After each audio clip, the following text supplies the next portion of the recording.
बिस्मिल्लाहिर्रहमानिर्रहीम। अस्सलाम वालेकुम। I am professor Abrar Mahmood. जी बेटा, हमारी फ़र्स्ट ईयर की बुक है मैथमेटिक्स, जो कि अभी हम KPK बोर्ड की फ़ॉलो कर रहे हैं। पहले हमारी पंजाब बोर्ड की थी और अब क्योंकि हमारा जो करिकुलम है वो 2006 है, तो उसके मुताबिक हमारी जो KPK की बुक है अभी हम उसकी रिकॉर्डिंग शुरू कर रहे हैं। आज हम चैप्टर 1 से शुरू करेंगे। चैप्टर 1 हमारा है कॉम्प्लेक्स नंबर। अगर हम कॉम्प्लेक्स नंबर को डिस्कस करने से पहले थोड़ा सा देख लें कि इससे पहले आपने मैट्रिक लेवल पे रियल नंबर को डिस्कस किया हुआ है। रियल नंबर्स क्या होते हैं, उसके सारे बेसिक ऑपरेशन जितने भी हम addition, multiplication, subtraction, division, power and so on, इस तरह से सो मैनी ऑपरेशन से वो हमने देखे। फिर उसकी प्रॉपर्टीज़ जो अंडर एडिशन है, अंडर मल्टीप्लिकेशन है, फिर डिस्ट्रीब्यूटिव लॉ है, फिर इनइक्वालिटीज़ की प्रॉपर्टीज़, सो ऑन, इस तरह की बहुत सी प्रॉपर्टीज़ आप लोग मैट्रिक लेवल पे पढ़ भी चुके हैं और यकीनन आपको अपने जो उस्ताद होंगे उन्होंने ज़रूर बताया होगा। अभी उन चीज़ों को तो मैं रिपीट नहीं करूँगा। जो हमारा टॉपिक है मैथमेटिक्स कॉम्प्लेक्स नंबर, तो इसके मुताबिक जो चीज़ जो प्रॉपर्टी हम देखेंगे कि आ रही है हमारे सिलेबस में, फिर उसको हम डिस्कस करेंगे तो वो आपको याद आ जाएगी कि हाँ, ऐसी प्रॉपर्टी हमने रियल नंबर में भी डिस्कस की थी।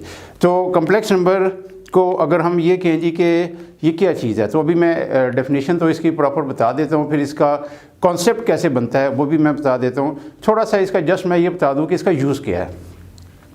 यूज़ इसका कह लें कि साइंसिस में ही है डेफिनेटली, स्पेशली फ़िज़िक्स में, जिसमें एरोनॉटिकल इंजीनियरिंग है, इलेक्ट्रिकल इंजीनियरिंग है और स्पेशली जो सर्किट डिज़ाइनिंग है। फ़िज़िक्स में आपको पता है इलेक्ट्रॉनिक्स एक फील्ड है जिसमें सर्किट डिज़ाइनिंग है, वहाँ पे इसका बहुत ज़्यादा कॉन्सेप्ट है।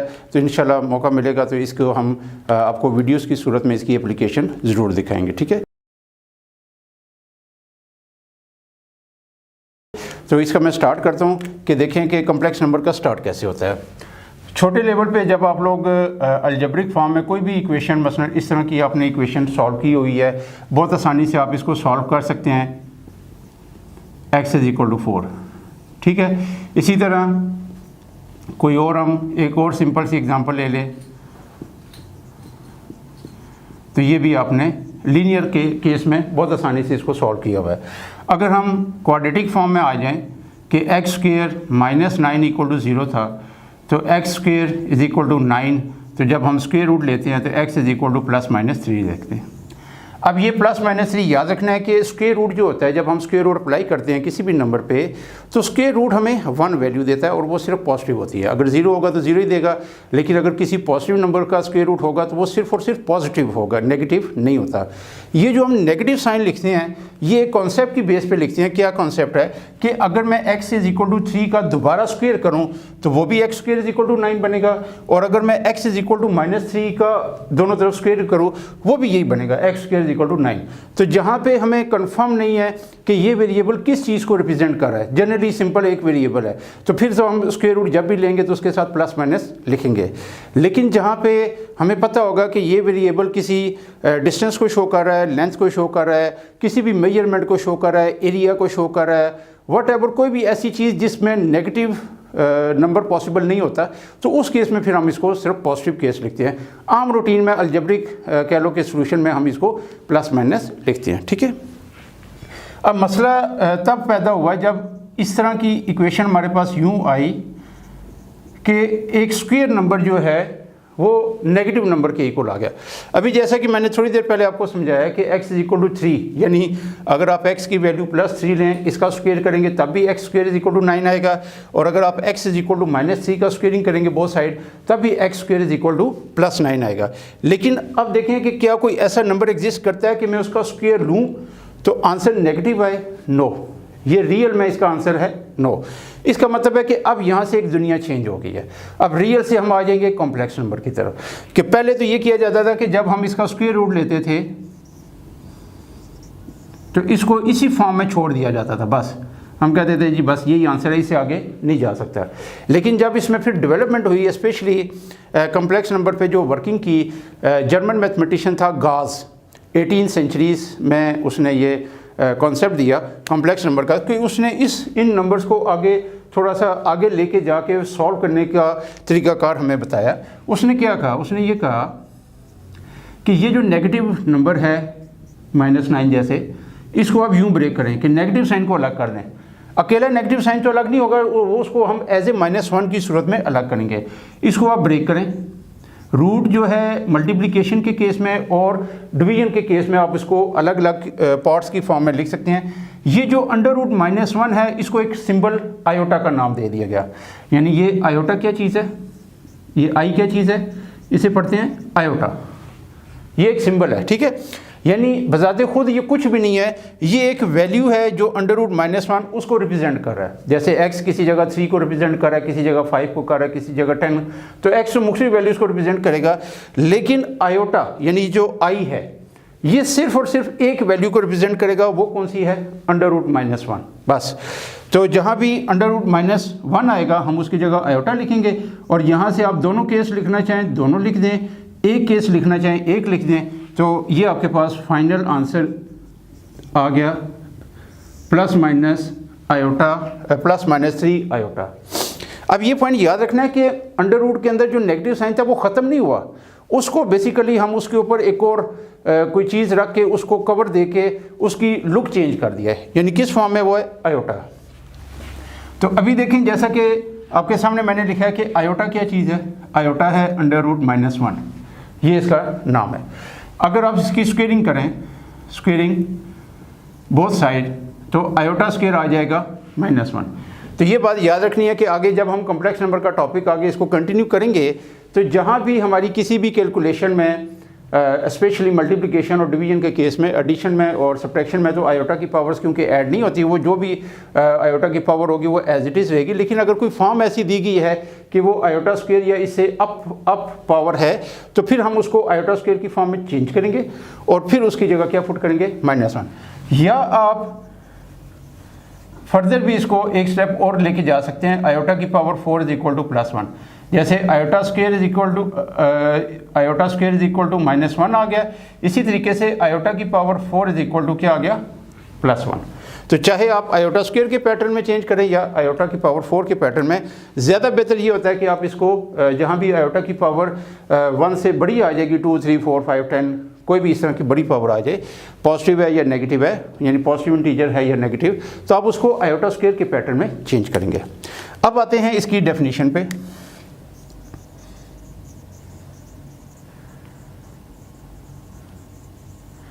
कॉम्प्लेक्स नंबर, या इसका दूसरा नाम भी है, उसे कहते हैं इमेजिनरी नंबर। कोई भी इसके लिए वर्ड यूज़ कर लें, कोई इशू नहीं, शॉर्ट फॉर्म में मैं नंबर को यूँ लिख रहा हूँ। कॉम्प्लेक्स नंबर पढ़ें, इमेजिनरी नंबर पढ़ें, एक ही बात है। अब इसको डिफाइन हम यूँ करते हैं कि a number of the form, क्या फॉर्म है जी, नॉर्मली कॉम्प्लेक्स नंबर को हम स्मॉल z से डिनोट करते हैं, जिसे हम z बोलते हैं नॉर्मली, लेकिन इसकी प्रोनाउंसिएशन z है। तो इसको हम कैसे लिखते हैं, या आप इसको यूँ लिखें x + i/y और a + i/b, यानी शुरू के अल्फ़ाबेट्स ले लें, या इंग्लिश के जो आखिरी अल्फ़ाबेट्स हैं जो कॉमनली हम वेरिएबल के तौर पे यूज़ करते हैं वो ले लें, वो आपकी अपनी मर्ज़ी है, इसमें कोई फिक्स रूल नहीं है। बहुत सी जगहों पे आपको इस पैटर्न में कॉम्प्लेक्स नंबर लिखा हुआ नज़र आएगा और बहुत सी जगहों पे आपको इस पैटर्न में कॉम्प्लेक्स नंबर लिखा आएगा।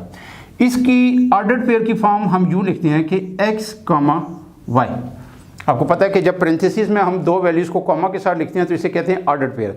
और ऑर्डर्ड पेयर का मतलब ये है कि इसके नाम के साथ जो ऑर्डर लिखा हुआ है, ऑर्डर का ये मतलब है कि इसमें लोकेशन मैटर करती है, यानी फर्स्ट वैल्यू की एक अपनी वैल्यू है, सेकंड जो वैल्यू है उसकी एक अपनी वर्थ है। यानी फर्स्ट वैल्यू यहाँ पे ऑर्डर्ड पेयर में रियल पार्ट कहलाएगा, ये रियल है, और जो सेकंड वैल्यू है वो हमेशा क्या कहलाएगा, imaginary part.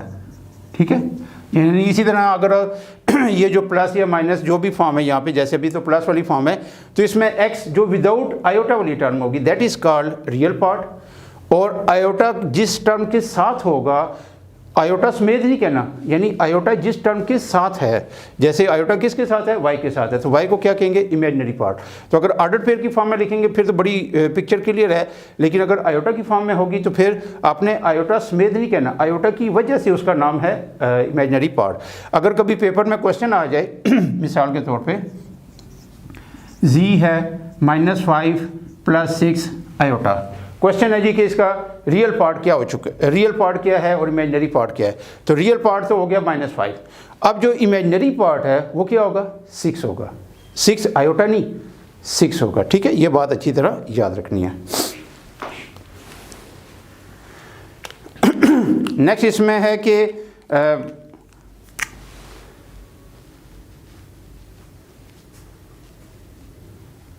Zero complex number क्या चीज़ है। देखें जो सिर्फ ज़ीरो है, जैसे मैं लिखता हूँ z = 0, इसको मैं अगर यूँ लिखूँ z = 0 + 0 आयोटा, तो है ये वही ज़ीरो ही है, ठीक है, इसमें कोई फ़र्क नहीं है। लेकिन इसको मैं कॉम्प्लेक्स नंबर की फॉर्म में लिख सकता हूँ और इसी तरह इसको ऑर्डर्ड पेयर की फॉर्म में भी लिख सकता हूँ 0,0। तो ये क्या कहलाएगा, इसे हम कहते हैं ज़ीरो कॉम्प्लेक्स नंबर। इसी तरह यूनिट कॉम्प्लेक्स नंबर, जैसे मैं लिखता हूँ z = 1, तो इसमें आपको नज़र आ रहा है कि आयोटा नहीं है, लेकिन अगर मैं इसको लिखना चाहूँ तो यूँ लिख सकता हूँ 1 + 0 आयोटा। आयोटा के लिए कोई फिक्स रूल नहीं है कि आपने उसको हमेशा कॉम्प्लेक्स जो इमेजिनरी पार्ट है उससे पहले लिखना है या बाद में लिखना है, मर्ज़ी है, लिख लें पहले लिख लें तब भी ठीक है। लेकिन नॉर्मली ये होता है कि नंबर्स के केस में हम आयोटा बाद में लिखते हैं, जैसे 2 + 5 आयोटा, यानी आयोटा 5 ज़रा पढ़ना अजीब लगता है तो उसको 5 आयोटा पढ़ें, ठीक है। तो अगर अल्फ़ाबेट्स हों जैसे a + आयोटा b, तो a + आयोटा b भी दोनों ये भी फॉर्म ठीक है, a + b आयोटा ये भी फॉर्म ठीक है। तो जो आप इसमें समझते हैं कि आपको इजी है लिखने में समझने में, तो वो आप कर सकते हैं, ठीक है। इसके बाद आता है बेटा कि conjugate of a complex number. अब कॉन्जुगेट क्या चीज़ है, कॉन्जुगेट सिंपली ये होता है कि जो इसकी इमेजिनरी पार्ट है उसका नेगेटिव पार्ट, ठीक है। जैसे देखें z = है x + आयोटा y, अगर ये कॉम्प्लेक्स नंबर है तो कॉन्जुगेट का सिंबल होता है कि इसके ऊपर एक बार डाल लें, यूँ, ये एक बार है, ठीक है। तो ये आ जाएगा x - आयोटा y, यानी सिर्फ और सिर्फ आयोटा वाली टर्म का साइन चेंज करना है, इसके अलावा रियल पार्ट का साइन चेंज नहीं करना। एक दो एग्जांपल कर लेते हैं हम। फॉर एग्जांपल एक z1 कॉम्प्लेक्स नंबर है -5 + 6 आयोटा, z2 एक दूसरा कॉम्प्लेक्स नंबर है -1 - 7 आयोटा, और z3 है सिर्फ 10 है, ठीक है। तो इसमें देखें जब मैं z1 कॉन्जुगेट फाइंड करूंगा तो ये आ जाएगा, रियल पार्ट में याद रखना है कभी भी चेंज नहीं आएगी। रियल पार्ट में किस में चेंज आएगी, हमेशा आयोटा वाली टर्म में, यानी इमेजिनरी पार्ट का साइन चेंज करना है। तो ये -5 एज इट इज़ और इसका साइन अपोजिट करना है, नेगेटिव नहीं करना, अपोजिट करना है। अगर आयोटा वाली टर्म पॉजिटिव साइन के साथ है तो आपने उसको माइनस कर देना है, यानी नेगेटिव कर देना है, और अगर वो नेगेटिव साइन है तो उसको प्लस कर देना है, जैसा कि आप आगे देख रहे हैं। ये z1 कॉन्जुगेट आ गया। इसी तरह z2 कॉन्जुगेट क्या होगा, रियल का साइन नहीं चेंज करना, ये हो जाएगा +7 आयोटा। इसी तरह देखें z3 है 10, तो 10 क्योंकि सिर्फ रियल पार्ट है तो इसमें आप कुछ भी नहीं कर सकते, 10 एज इट इज़ आ जाएगा। तो यहाँ से आपके पास एक डेफिनेशन आ गई कि जो रियल पार्ट होता है या रियल नंबर होता है उसका कॉन्जुगेट चेंज नहीं होता, वो सेल्फ कॉन्जुगेट होता है।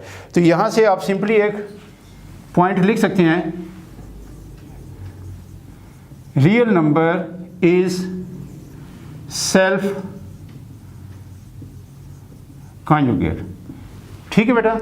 तो आज के लिए हम इतना ही करेंगे, बेसिक इसकी हमने देखी है। इंशाल्लाह नेक्स्ट लेक्चर में हम इसको यहीं से कंटिन्यू करेंगे। टिल देन अल्लाह हाफिज़।